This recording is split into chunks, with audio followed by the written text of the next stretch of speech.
अनंत जन्मों में हमारे ऐसे कोई सुकृत नहीं हुए जिससे हमें मानव देह श्री वृंदावन धाम का दर्शन, रज में बैठना, भगवद वार्ता कथन श्रवण करना और लक्ष्य बना लेना भगवत प्राप्ति। ये केवल अहेतुकी कृपा हुई है प्रभु की। कृपा पात्र ही प्रभु की बात और प्रभु की कृपा का अनुभव कर सकता है, अन्यथा बहिर्मुख माया ऐसे आकर्षण करती है कि हमारा समय इसी आकर्षण में नष्ट हो जाता है। जैसे कोई मदिरा पिए हुए उन्मत्त हो, उसे भान नहीं रहता कि मैं क्या बोल रहा हूं, क्या कर रहा हूं, कहां बैठा हूं, कहां पड़ा हूं। ऐसे ही ये माया काम की मदांधता, क्रोध की मदांधता, मोह की, मत्सर की, अभिमान की एक वृत्ति है, अनेकों वृत्तियां हैं जो हमें मतवाला उन्मादित करके ऐसे आचरण करवा देती है जिससे हम अशांत, क्लेशित, दुखी होकर के भटकते रहते हैं। देखो, विचार करके शुद्ध बात को समझो। किसी के भी पास हम जब जाते हैं, यदि वो भगवत मंदिर है, संत हैं, धाम है, तीर्थ है, और हृदय में हमारे ये भाव है कि हमसे बहुत सी गलतियां हुई हैं, भगवान की हम पर कृपा हो, हमारी बुद्धि शुद्ध हो, हम सत मार्ग पर चले तो निश्चित लाभ मिलता है, क्योंकि ये आपका बड़ा भारी सत्कर्म बन गया। कोई आपसे कहे कि हम आपके दुख को मिटा देंगे, वो तो एकमात्र भगवान समर्थ हैं, वो ऐसा कर सकते हैं। या भक्तजन भगवान की प्रार्थना करके उनसे ऐसा निवेदन कर सकते हैं। अन्यथा सिद्धांत में, शास्त्रीय सिद्धांत में कहीं ऐसा कोई विधान नहीं पाया गया कि कोई बड़े से बड़े देवता अपने बल से तुम्हें दुख रहित कर दे। बहुत विवेक से सुनोगे तो समझ में आ जाएगा। ये जो हमारे वर्तमान तात्कालिक दुख हैं, ये हमारे पूर्व कर्मों का फल है, और कर्मों से मुक्ति दिलाने की सामर्थ्य एकमात्र भगवान श्री हरि और अभेद रूप भगवान हर महादेव, बस। अन्यथा आपके सुकृत कर्म का फल वो दे देंगे। दुष्कृत को भस्म कर सके, संचित कर्म को भस्म कर सके, इतनी सामर्थ्य किसी में नहीं है। बैठा लीजिए हृदय में, तर्क की आवश्यकता नहीं है। ये महापुरुषों के वचन, शास्त्र, स्वाध्याय, गुरु कृपा, इन सब से मिलित भाव है। ये कोई त्रिभुवन में नहीं है। एकमात्र भगवान हरि हर के सिवा दूसरा कोई हमें कर्म बंधन रहित कर सके, ऐसा नहीं है। हम जब आशीर्वाद मांगते हैं, किसी से कृपा की याचना करते हैं, तो उसका आंतरिक शास्त्रीय सिद्धांत का भाव यह है कि आप कृपा करो, हमारी बुद्धि शुद्ध हो जाए। शुद्ध बुद्धि शास्त्र के अनुसार चले, आपकी आज्ञा के अनुसार चले, भगवत चिंतन परायण रहे, एकमात्र आशीर्वाद। और ये मांगो या ना मांगो, संत महापुरुषों के हृदय में इस आशीर्वाद देने की पुलक रहती है। बिना मांगे वो आपको दे देंगे, बस आप स्वीकार कर लीजिए। और जो कहीं ये भ्रम हो कि नाना प्रकार के दुख सुख, नाना प्रकार के मान अपमान, लाभ हानि, ये और कोई मिटा देगा, तो भ्रम में मत पड़ना। आपका ज्ञान ही आपको इन द्वंद्वों से मुक्त करेगा, दूसरा नहीं। अगर ऐसा होता तो ऐसे सिद्ध महापुरुष हुए हैं ज्ञान में जो साक्षात चलते फिरते ब्रह्म रूप और भक्ति में जिनके अधीन भगवान है। पर ऐसा देखा गया कि जो उन पर श्रद्धा करके उनकी आज्ञा का पालन करके साधना की, वही द्वंद्वों से मुक्त हो गए। अन्यथा समीप रहते हुए भी वो स्वाद नहीं ले पाए, परमार्थ का रसास्वादन नहीं कर पाए। तभी तो ऐसे महापुरुषों के साथ अभद्र व्यवहार साथ रहने वालों ने किया।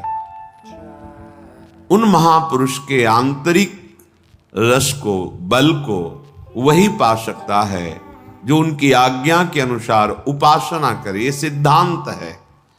तो ये भावना लेकर के हम विषयाचरण करें, अधर्माचरण करें और कहीं जाएं और कोई हमें सुख प्रदान करे, तो इस भ्रम को आप मिटा देना। दुख सुख से निवृत्ति आपके ही ज्ञान से होगी। आप अपने ज्ञान के द्वारा अपना उद्धार कर लीजिए। आप अपने ज्ञान को जागृत करते हैं शास्त्र स्वाध्याय से, संत समागम से। अगर आप अपने ज्ञान को ढके रखेंगे और अज्ञान की वृत्तियां बढ़ाएंगे, तो देखो सर्व ज्ञान समुद्र भगवान हृदय में बैठे, फिर भी आप शोकित हैं, दुखी हैं, परेशान हैं। बात को समझिए, कहीं कोई दूसरा उपाय नहीं है। भगवान स्वयं बोले गीता जी में, देवी हृषा गुणमयी मम माया दुरत्तया मामेव ए प्रपद्यन्ते माया मेताम तरन्ति। ये बात तुम्हारी समझ में नहीं आ रही कि एकमात्र कह रहे हैं मामेव ए प्रपद्यन्ते। संत महापुरुषों की कृपा होती है कि वो हमारी बुद्धि को अपने कृपा बल से भगवान श्री हरि के चरणों में लगा देते, बस एकमात्र। और तो सब व्यवहार है, प्रपंच है, द्वंद्व है माया का। संत समागम का सीधा फल है सत्संगति संस्कृति कर अंता। आवागमन, जन्म मृत्यु, दुख सुख, लाभ हानि, ये जो संस्कृति चक्र है, इससे हम मुक्त हो जाएं तो संत कृपा हमारी बुद्धि को प्रभु चरणारविंद में लगा देती है। ये बात होती है। हम सोचें कि कोई विषय सुख, इसीलिए जो मानाभिमानी जन होते हैं, विषय सुख आकांक्षी होते हैं, 4 दिन उनकी श्रद्धा दिखाई देती है, इसके बाद गायब हो जाती है। क्योंकि असत पदार्थों की लाभा आकांक्षा रख करके आप सत मार्ग में कैसे आगे बढ़ सकते हैं? इसके लिए तो दोनों भावों का त्याग करना पड़ेगा, सुख भाव का और दुख भाव का। तभी आप सच्चिदानंद परम प्रेम रस महासुख की प्राप्ति कर पाएंगे। श्रीपाद कह रहे हैं, मानापमान कोटि भीर क्षुभितात्मा समस्त निरपेक्षा वृंदावन भुवि राधा नागर माराधये कदा मुदित। हे भाई, परमानंद का मार्ग दुख सुख दोनों से परे है। ये जो सांसारिक सुख है, सांसारिक दुख है, इन दोनों से अलग है। ये करोड़ों प्रकार से तुम्हारा कोई मान करे या अपमान करे, कह रहे क्षुभितात्मा समस्त निरपेक्षा। तुम्हें अपने हृदय में क्षोभ नहीं होने देना है। क्यों नहीं होने देना? जैसे आप किसी नाटक में देखते हैं कि सामने वाले को मार डाला गया, आपको शोक नहीं होता, क्योंकि आपको पता है वो मारा नहीं गया, वो केवल नाटक है। ऐसे ही यहां जो जिसे जीव कहते हैं, वो भगवान सच्चिदानंद का अंश है। उसे कोई ब्रह्मास्त्र दिव्यास्त्र भी छेद नहीं सकता, मार नहीं सकता।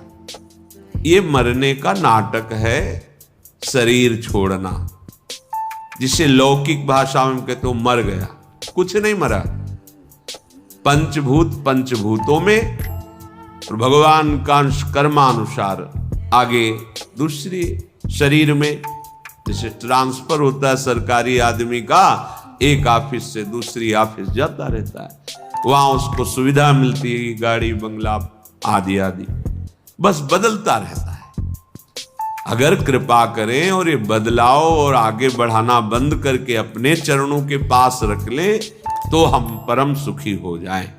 इसके लिए हमें द्वंद्वों का महत्व मिटाना होगा। अगर मान का आप सुख लेंगे तो अपमान बहुत दुख देगा, राग का सुख लेंगे तो द्वेष बहुत दुख देगा। ये दुख सुख कब तक भोगते रहेंगे? ये अज्ञान के कारण ऐसा अनुभव नहीं। हमारा स्वरूप सहज सुख राशि है। सहज शब्द का अर्थ होता है बिना किसी साधना के, बिना किसी चेष्टा के, बिना किसी कर्म के स्वाभाविक परमानंद। ये हमारा स्वरूप है। जो हमको किसी क्रिया से सुख प्राप्त होता है वो सात्विक सुख होता है, भगवदानंद नहीं। भगवदानंद स्वाभाविक है, सहज है। इसीलिए हमारी लाडली जू का एक नाम है सहजानंद वर्षिणी, सहज में आनंद की वर्षा करने वाली। अब ये सहज शब्द से हमारा परिचय नहीं तो लगता है बिना क्रियाओं से क्या हो जाएगा।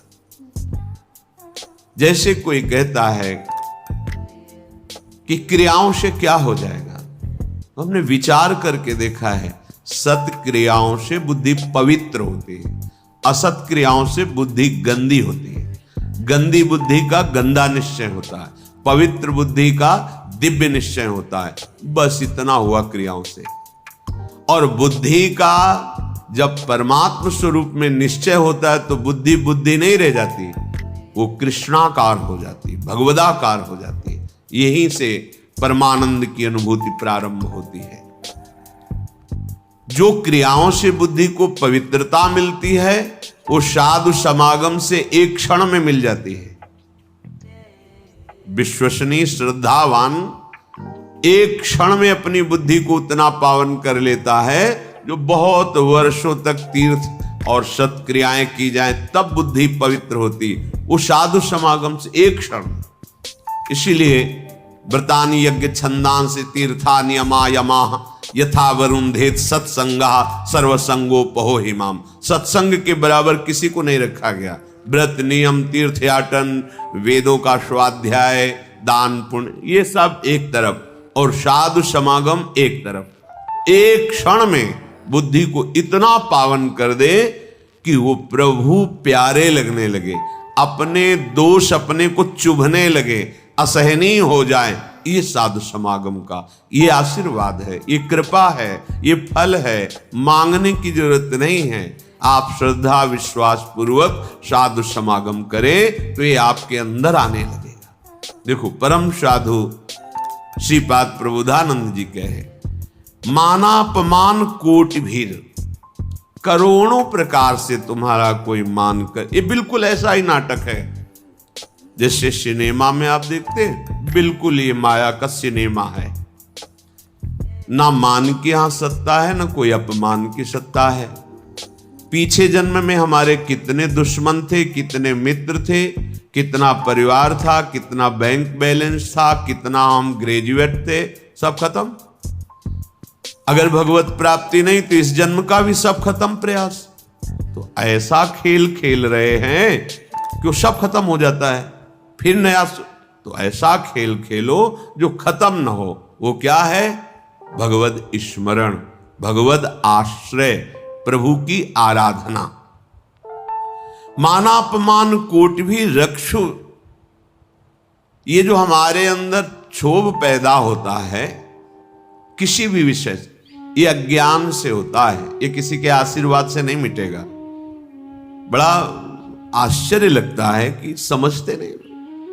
आप आशीर्वाद दे दो हमारा मन शांत हो जाए, कोई आशीर्वाद नहीं है। भ्रम में मत फंसना, बात समझना पड़ेगा। आपको विवेक के द्वारा आपको अपनी बात काटनी पड़ेगी, तब आपको शांति मिलेगी। तात्कालिक शांति, जैसे कोई बहुत थका हुआ पथिक आया, वातानुकूलित कक्ष में बैठ गया तो उसको तात्कालिक शांति मिलती, लेकिन स्थायी नहीं। ऐसे ही आप संसार से भटकते हुए, जले हुए, अशांत आए, संत महात्माओं के दर्शन के, सभा में बैठे, आपको एक शांति मिली। स्थायी नहीं है ये।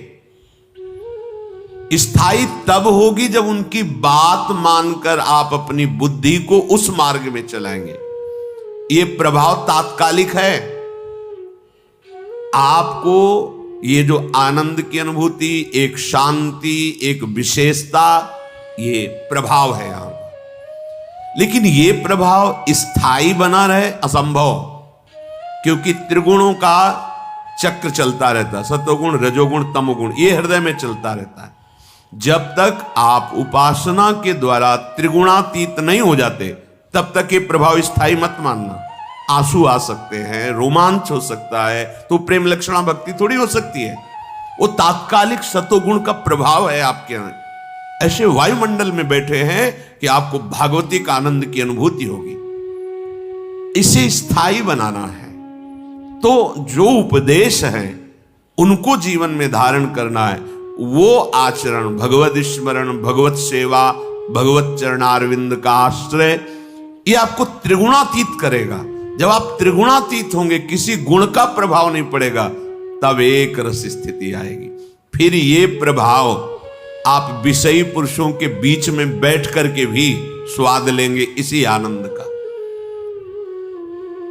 आप 1 महीने सत्संग सुन रहे, आपका मन विषयों का त्याग करता चला जा रहा है, प्रभाव पड़ रहा। ये विश्वसनीय नहीं है, बात समझ लेना। जहां कुसंग हुआ तहां ऐसे करेगा हाथी का स्नान जैसा। अरे बहुत, एक बार गिरे गया, वो वहीं ले जाएगा पूरे जीवन।